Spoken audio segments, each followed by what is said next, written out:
Ambedkar's philosophy on land taxation and land reforms. Introduction. Ambedkar was a multifaceted personality. He addressed complex issues like suppression of the poor, Dalits and farmers in the colonial India through his writings and speeches. Ambedkar studied the contribution of farming and rural life to Indian economy. His research highlighted day-to-day economic problems of small and tenant farmers and suggested remedies to overcome the poor state of Indian agriculture. Ambedkar extensively surveyed rural areas and was associated with various farmers' movements. He received direct feedback from small farmers. His exposure to Indian rural economy is reflected in his writings, in which he criticized well-established reports on Indian agriculture. He challenged renowned experts for their incompetency in addressing problems of farmers due to lack of understanding of inherent land system, agriculture practices and day-to-day affair of rural life. He not only criticized these reports but also suggested remedies for problems of farmers. It is important to read thoughts of Ambedkar on agriculture, economy and land holdings to have a better understanding of Indian agriculture system and the issue of small land holdings. Importance of agriculture in Indian economy. India is ranked second in the world in agriculture production. Agriculture and allied areas contributed to 16.5% of the Indian GDP gross domestic product in 2016. India is among top 3 nations producing many crops like cotton, wheat, tea, rice, sugarcane, pulses, peanuts, fruits and vegetables.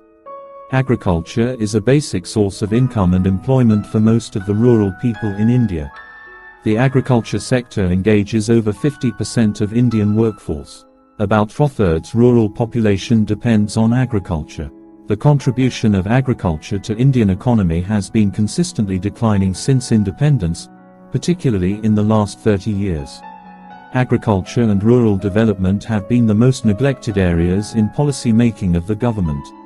The World Bank in its India Country Overview 2008 report expressed concern over pathetic situation of farmers and agriculture in India. Current agricultural practices are neither economical nor environmentally sustainable, and India's yield for many agricultural commodities are low. It is surprising that findings of this report is an echo of findings made by Ambedkar in his research paper, Small Holdings in India and Their Remedies, published 91 years before the World Bank report came out in 2008. Hence Ambedkar had a deep understanding of agricultural output and taxation. He knew about the poor economy of agricultural sector and the pathetic situation of farmers due to small land holdings. 10.3. Suppression of farmers in the colonial period. India's economy during the colonial period was primarily based on export of agriculture products and revenue from agriculture land. The East India Company brought various regulations in the taxation system to get maximum revenue from agriculture. The land revenue system during the British rule, introduced by Warren Hastings, was based on the principle that all land belongs to the Crown. Due to its poor administrative system, the company was unable to directly collect revenue from farmers but depended on local intermediaries. The government introduced 3 major intermediary systems for revenue collection from farmers: Zamindari in Bengal, Ryotwari in Madras and Bombay, and Mahalwari in northwestern provinces. The entire agriculture land was under the state's ownership. Mediators Zamindar under Zamindari and Lambada under Mahalwari collected revenue on behalf of the government. The British followed the time-bonded contract of revenue land and small holdings collection and assigned contract of revenue collection to the highest bidder. The bidding process suffered from overstipulation of revenue. Ultimately, farmers were forced to cultivate cash crops to meet the target set in the bid. Zamindars were allowed to subcontract the land under their control. Thus the British introduced an agrarian hierarchy. People who were not directly involved in cultivation at the upper layers of this hierarchy were privileged and enjoyed big land holding, but farmers, who were the real producers of crops, become landless bonded labourers or tenant farmers. The British policy hurt the autonomy of village panchayats. The Mughal rule empowered village panchayats to resolve local land disputes, and the role of middlemen in the Mughal period was confined to collecting taxes. Thus middlemen could not use muscle power to collect taxes and force farmers to cultivate a specific crop. In the initial phase, when the British introduced the exploitative revenue system through zamindars and nambardas, the government faced opposition from local panchayats, which were dominated by farmers. Mediators could not succeed in overcharging land tax and force farming of crops which would earn maximum profit for the British. The local panchayat system defended interests of farmers. In case of disputes, forcible cultivation or evacuation of farmers due to non-payment of advance taxes, local panchayats favoured farmers and provided relief to them. The British saw the panchayat system as being prejudiced and based on orthodox practices of Hinduism. The government snatched away the autonomy of panchayat system and empowered mediators to use force or evacuate farmers from land in case they failed to pay land taxes. The land revenue system introduced by the British resulted in accumulation of land with a few mediators. The mediators, holding most of the land, were non-cultivators, while the actual cultivators were reduced to tenants or agricultural labourers. Agriculture no longer provided food to people but became a source of raw material to industry. Farmers raised their voice against exploitation by zamindars and the British government. Initially these upspring were local and unorganized. Later political parties, realizing the political strength of farmers, joined their cause. Uprisings were organized and spread to large areas. The news of the exploitation of Indian farmers by British spread far and wide. Although farmers' movements during the British rule could not succeed in achieving their most pressing needs, the government was compelled to relax land tax and dilute the autocracy of zamindar. These movements also helped in overcoming the communal divide between Hindu and Muslim. Farmers of both communities joined hand to eradicate repressive practices of the British. Ambedkar philosophy on land taxation and land reforms. Research literature on agriculture economy of developing countries in early 20th century usually failed to reflect real ground situation because experts lacked a basic understanding of the ground situation of farmers and hereditary possession of land. They relied on published literature for drafting bills and implementing land reforms. The literature they relied on was extensively based on the agriculture system based on big land holdings prevailing in the US, Europe and the Soviet Union. Land reforms and revenue system introduced by the colonial British government were influenced by a capitalistic form of agriculture. These reforms failed to address the most pressing needs of Indian farmers. Ambedkar did an extensive survey to understand land holdings and problems of farmers. He noticed that land reforms suggested by the colonial government were influenced by the land holding system prevailed in Europe. He criticized these reforms for failing to address issues of farmers with small holdings. It may, therefore, be in order to present Ambedkar's thought on agroeconomy in his own words published under the Clause 4 of State and Minority, 1947 that industries which are not key industries but which are basic industries shall be owned by the state and shall be run by the state or by corporations established by the state. 2 that agriculture shall be the state industry. 3 that the state shall acquire the subsisting rights in such industries, insurance and agricultural land held by private individuals, whether as owners, tenants or mortgages and pay them compensation in the form of debenture equal to the value of his or her right in the land. Provided that in reckoning the value of land, plant or security no account shall be taken of any rise therein due to emergency, of any potential or unearned value or any value for compulsory acquisition. 4 agricultural industry shall be organized on the following basis.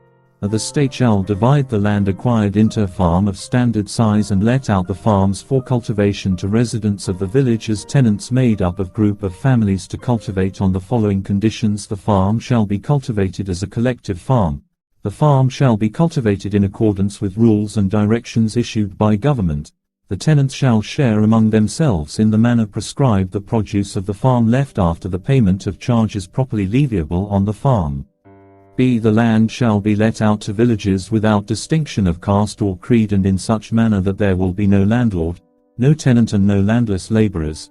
C. It shall be the obligation of the state to finance the cultivation of the collective farms by the supply of water, draft animals, implements, manure, seeds, etc. d. The state will be entitled to to levy the following charges on the produce of the farm: a portion for land revenue, b. a portion to pay the debenture holders, and c. a portion to pay for the use of capital goods supplied, and e. to prescribe penalties against tenants who break the conditions of tenancy or willfully neglect to make the best use of the means of cultivation offered by the state or otherwise act prejudicially to the scheme of collective farming.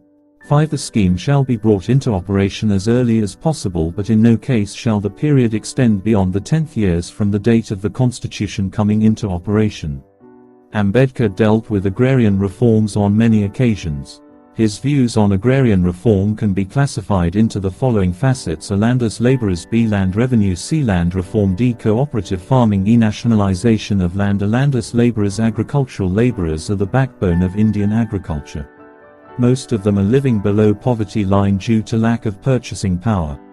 The prevailing wage rate is hardly sufficient for them to meet the basic needs. They are at the mercy of landlords in villages. Ambedkar demanded the enforcement of a minimum standard wages for agricultural laborers. Ambedkar advocated that urgent problem of landless laborers must be solved by taking over the uncultivated lands for cultivation and giving them to landless laborers. In the case of landless laborers, land hunger was dominant. His desire was that landless laborers should be treated on par with the other laborers. According to him, similar conditions of work, provident funds, employer's liability, workman's compensation, health insurance and pension should be open to all sort of labor, whether it is industrial or agricultural labor. b. Land revenue. Ambedkar supported tax on agriculture and insisted that every farmer, whatever may be his income, should be brought under the levy of the land tax. The rate of land revenue must not be fixed, but should be kept elastic and subject to variation, as in the case of income tax applicable to the salaried class, merchants and industries. These classes were given relaxation in income tax in case of drop of income below income tax limit fixed by the government. Such a taxation system did not exist for land revenue in India in colonial period. There was no rationale in collecting proportional land tax from all the farmers irrespective of the size of their holdings. Land revenue rates were same whether a farmer owned less than 1 acre land, or a jagirdar or an inamdar owned 1,000 acres land. The poor agriculturist was forced to pay revenue even when his crops failed. Considering the poor state of small farmers, Dr. Ambedkar advocated that land revenue should be levied on the recognized principle of ability to pay. Land revenue should be progressive, and tax should be graded, with those with large agricultural incomes paying high revenue. He insisted that those farmers whose incomes were below a certain level must be exempted from payment of land tax. He further argued that the ultimate object of taxation system on agriculture is to cease taxing on uneconomic holdings. Most of Indian farmers at that time were either landless labor and owning small agricultural land. Dr. Ambedkar also made demand for remittance of all arrears of rent as the revenue arrears were remitted. C. Land reform through expropriation of actual cultivators. A considerable portion of lands had passed into the hands of non-cultivating, rent-receiving, absentee landlords. Ambedkar advocated treating agriculture as industry. According to him, land reforms were necessary to increase agricultural production. He emphasized input-output relations as a new idea in land reforms. To increase agricultural output, land reforms act as a method to create economic holdings. Ambedkar laid a great stress on the modernization and industrialization of rural economy as a step towards securing redeployment of the labor force so as to reduce the pressure of supporting family entirely on agriculture. He stressed that prosperity of India lies in synchronized development of agriculture and industry in the rural India. The surplus land available because of land ceiling implementation should be distributed amongst the weaker sections of society. D. Cooperative farming to avoid the evils of small holdings. Ambedkar demanded cooperative farming in India. He said the better method is to introduce cooperative agriculture for standard areas and to compel owners of small strips included therein to join in cultivation without destroying private ownership. pp. 131. Dr. Babasaheb Ambedkar Writings and Speeches, Volume 2. He further said, separate provision for consolidation would be unnecessary. A cooperative farm would be both a large and a consolidated holding. pp. 134, Dr. Babasaheb Ambedkar Writings and Speeches, Volume 2. As a social reformer, Ambedkar visualized that the cooperative system would be the best system in India, in which there would be no landlord, no tenant and no landless laborers. Nationalization of land. As far as the land ownership was concerned, Dr. Ambedkar was of the opinion that the state should own the land but not the individual. The nationalization of land would be able to resolve most of evils due to small holding and landless labor. Ambedkar thought that India can achieve impressive growth in agriculture sector through industrialization of agricultural sector, which is possible only with nationalization of land. While referring to nationalization of land system, Dr. Ambedkar expressed likeness for land system prevailed in Soviet. Ambedkar's philosophy on small holdings owning land is considered a status symbol in India.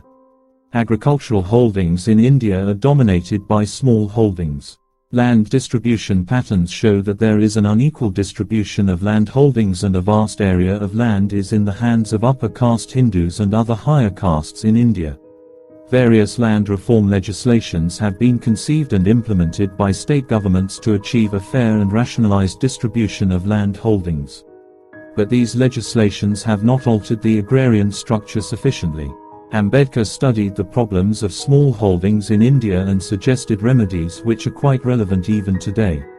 His views on land holding were published in paper titled, Small Holdings in India and Their Remedies, published in September 1918 by Journal of the Indian Economic Society, Volume 1. In the said paper he pointed out that the average size of holdings varies from 25.9 acres in the Bombay Presidency to an acre or two in Pimpla Saudagar, near Pune. Again, these small holdings were greatly fragmented. For instance, in Ratnagiri district, a holding of 20 gunthas was fragmented into 3 plots 40 gunthas 1 acre. In Thane district, a holding of 1 acre and 9 gunthas consisted of 6 plots. In Surat district, a holding of an acre consisted as many as 14 plots. Ambedkar conclusively proved with sufficient data that Indian agriculture suffers from small holdings, each holding being highly fragmented. He also proved that small and scattered holdings were mainly responsible for low agricultural productivity. Evils due to small holdings are many. The cause for small holdings was excessive subdivision and fragmentation, which according to him has to be curbed by consolidation of holdings for raising productivities in agriculture. The fragmentation of holdings renders farming considerably inefficient. Consolidation of holdings has been designed to reverse fragmentation of land holdings. According to Ambedkar, voluntary exchanges can hardly be relied upon for much. But a restricted sale of right of occupancy may be expected to go a good deal. For, under it, when survey numbers are put to auction on account of their being relinquished by the holders or taken in attachment for arrears of assessments, only those may be allowed to bid in the auction for the sale of right of occupancy whose lands are contagious to the land hammered out. pp. 459, Dr. Babasaheb Ambedkar Writings and Speeches, Volume 1. According to him, compulsory restripping has to be done on 2 principles: economic unit, original ownership. He wanted consolidation of scattered parcels of land. He does not agree that the small farms are uneconomic. Economic and uneconomic does not necessarily depend upon the size of farm. It depends on other factors of production as well.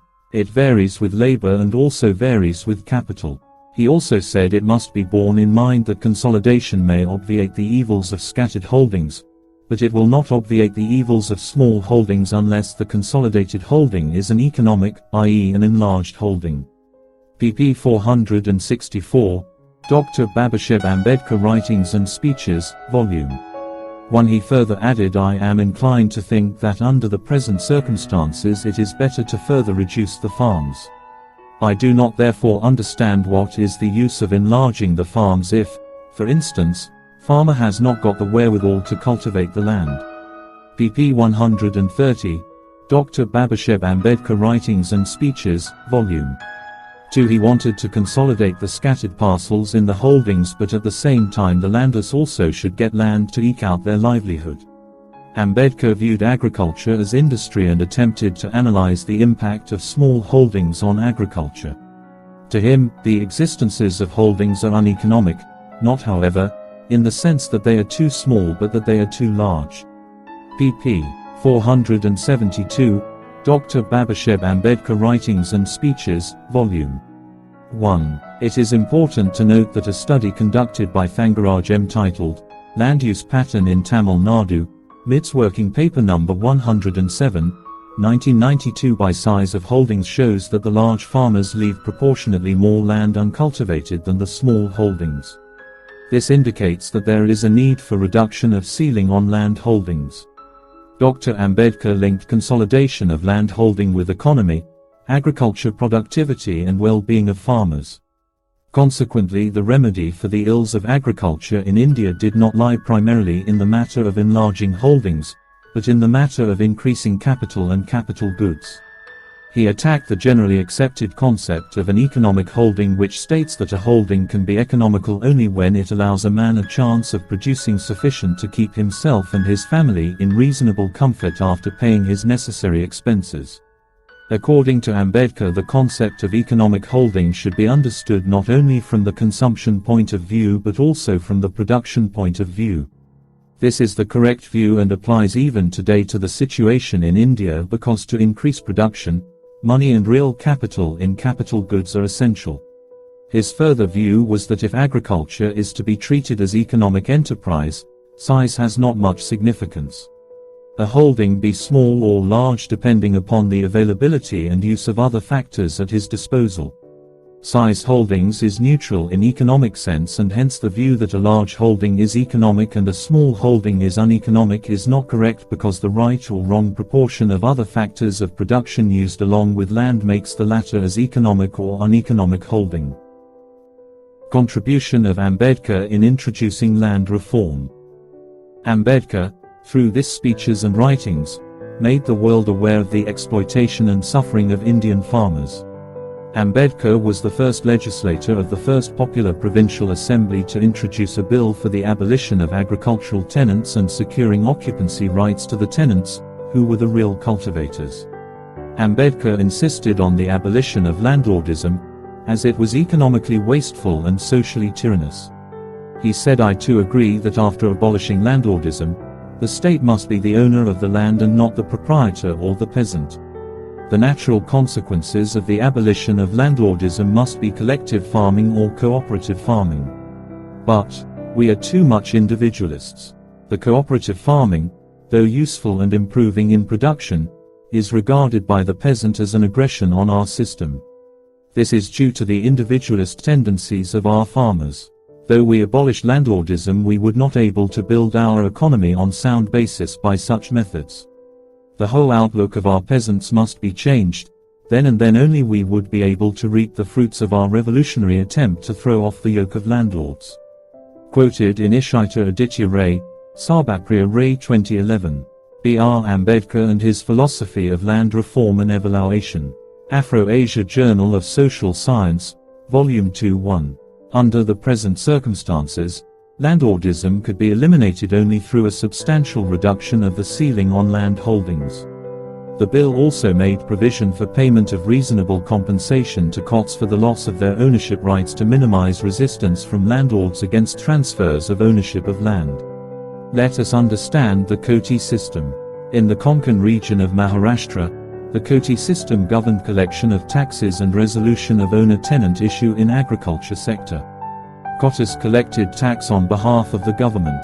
Abolition of Watan system. Mahars of Maharashtra were the inferior holders of the Watan. According to the Watan Act, the holders of Watan were government servants. They were required to work day and night for all departments. For their hard work, they were given a piece of land as Watan. As a result of this practice, the Mahars lost self-respect. Ambedkar raised his voice against the Watan system, under which the Mahars were to do trifling menial jobs and sundry works. He wanted the holders of Watan posts to be given Watan lands with land revenue assessment, and they should be relieved from doing menial jobs. He vehemently said, "I can assure the House that the Mahar people are absolutely determined to have the bill, and I may tell my honorable friends that if the government refused to liberate these people on grounds of finance, on grounds of convenience, or on any other grounds, that it will be a war between the Revenue Department and the Mahars. If this bill does not pass, I, for myself, am not going to be in the council. I am going to spend the rest of my time in seeing that the Mahars organize a general strike, and bring the revenue members to feel that the principles of this bill are absolutely essential for the welfare of the Mahar people. pp. 87, Dr. Babasaheb Ambedkar Writings and Speeches, Volume 2. Land Reform in Independent India and Impact of Ambedkar's Philosophy on Policy Formulation at the Time of Independence. Over 80% of Indian population at the time of independence was engaged in agriculture and allied areas. Most farmers were poor and illiterate. They were either tenant or labor in most of the states due to the pro-landlord policy of the colonial government. The government's top priorities after the independence were introduction of land reform, rationalization of land holding and abolition of land fragmentation. Land reform in independent India was introduced in the first 5-year plan, in step-by-step methods starting with abolition of intermediaries engaged in collection of tax and zamindars. The Indian government introduced land ceiling to rationalize distribution of land among cultivators of land. Surplus land available due to land ceiling implementation was distributed amongst the weaker sections of society, which was emphasized by Ambedkar and adopted by the Government of India. This strategy also helps in creating more employment in rural areas to the Dalits and deprived sections. The Government of India emphasized on implementation of land reform based on the principle of Ambedkar in each 5-year plan of the nation. His views on landlordism, fragmentation and subdivision of land holdings, mode of farming and the system of village panchayat are of far-reaching importance. Various state governments introduced numerous land reforms measures in the last 70 years. The reforms have been successful in removing irregularities in land ownership. Farmers and agriculture laborers directly engaged in cultivation of crops become landowners of the excess land holding of their owner. The government introduced relief for land tenants and agriculture laborers by transferring ownership of land cultivated by them. Tenants have freedom to cultivate crops of their choice. The government also fixed the limit of land rent. It could not exceed 1/4 of 1/5 of total agriculture products. The government introduced ceiling on land owned by individuals.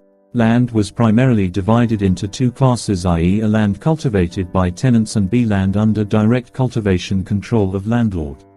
The land under direct cultivation control by owner was further classified into two categories: land which on breakup will lead to fall in production, land owned by landlord. It was suggested that tenants should become owner of land cultivated by them. It was suggested that land owned by landlord should be taken over by the state government and distributed among socially economical segments of society who have been struggling in managing their home with small land owned by them. Relevance of Ambedkar's philosophy on land taxation, land reforms and land holdings. Land reform is a continuous process and reforms need to be introduced to meet the changing needs. The Ministry of Rural Development, Government of India, is the nodal unit to coordinate implementation of land reforms through state governments. However, states are given special privileges in introducing land and small holdings reforms. Land reforms come under the purview of state governments. Each state introduced land reforms independently, resulting in wide variations in land reforms in various states. Implementation of land reforms have been lagging behind in few states as landlords has influence in administration and governance of states. M.K. Gandhi believed that India can achieve meaningful independence only through gram swaraj, when villages will be self-governed through elected gram panchayats. Members of the First Assembly were not elected mass leaders. Most of them were bureaucrats, industrialists, and landlords, highly educated and leaders of Congress. These people had poor understanding of issues of farmers, but they were in a hurry to bring land reforms. They thought Ambedkar's ideas would eradicate farmer problems. However, Ambedkar's thoughts were subsequently sidelined under the pressure of industrialists and landlords who were funding political parties. For instance, tenant farmers in Bengal had to give half of their share of crop to their landlords. At the time of independence, the Tebhaga movement started, in which the farmers demanded that the landlord will get no more than 1/3 of the crop produced. The Indian government acknowledged the demand of farmers and drafted a bill to this effect. However, the lobby of landlords and money lenders influenced the drafting committee and diluted the bill. This bill never saw the light of the day, and the Tebhaga movement could not achieve its most pressing demand. The Communist Party of India in Bengal took up the farmers' demand through its Kisan Sabha. The farmers with small holdings in Bengal have been struggling for their rights till date. Farmers of India are in pathetic situation despite of big claims of government about benefits of welfare schemes to farmers. Farmers are economically weak and are compelled to commit suicide. Problems of landless labor have been almost same as were in colonial period. Philosophy and thoughts of Ambedkar are still relevant to bring up struggling oppressed farmers. The government should treat agriculture sector as par with other industrial sector. The government should introduce taxation and insurance in agricultural sector as suggested by Ambedkar. Farmers should be given relaxation, rebates and other benefits in case of loss of crops as being given by the government to industries. A number of state governments have not addressed issue of small holding and failed to rationalize land distribution. This issue needs to be resolved on the principle and philosophy of Ambedkar on small holding and land ceiling. Let us sum up. Ambedkar criticized the revenue system of the colonial British government for equality in tax regardless of the size of land holdings of farmers. This policy was unfair to small farmers and tenants. Ambedkar felt that tax on agriculture should be progressive as in the case of salaried people and businessmen, that is, farmers having low income from crops must be taxed less and tax slab for farmers with large land holdings must be higher. The underlying motive of his views on agrarian reform was to fight landlordism. The benefit of the land should be shared by all sections of the society, irrespective of caste and creed. The tiller of the soil should be made the owner of the land, and the land should not be transferred to non-agriculturists. Land reform is complete only when the tiller is made the owner of the land. Occupied land should not lie uncultivated for several years. Such uncultivated land has to be taken away and given to the landless. While referring to the redistribution of agricultural land through land reform legislations, it is wrong to calculate the per capita land availability by taking into account total population. Such calculation should exclude the people who do not depend on agriculture. The problem of the landless and oppressed masses could be solved only through redistribution of land in an equitable manner. Thus, the foregoing analysis clearly indicates that Ambedkar was a socialist and an all-round social reformer. His views on agrarian reforms were oriented towards social justice and equality. He wanted to establish an egalitarian society and wanted this in the agrarian sector where the reforms are much needed, even today.